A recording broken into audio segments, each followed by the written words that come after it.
అందుకే నీ ఆత్మ స్ట్రాంగ్ ఉండాలి. నీ ఆత్మ చెప్పుకోవాలి, ఒరే నీవు దేవుని మర్చిపోవద్దు, ఆయన చేసింది ఏది మర్చిపోవద్దు.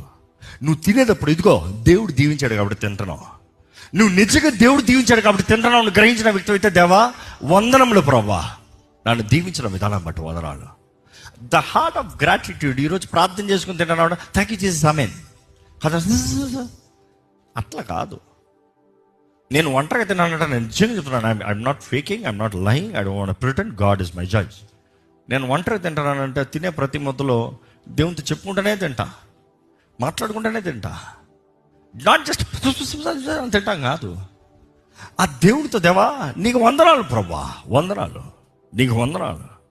మనం చాలాసార్లు తినేటప్పుడు నాకు అనిపిస్తుంది, ఎంతోమంది సేవకులకు కూడా ఆహారం సరిగ్గా లేదు పాపం, కానీ నాకైతే మంచి ఆహారం పెట్టగలను ప్రజలు ఇచ్చావు ప్రభా, థ్యాంక్ యూ, థ్యాంక్ యూ.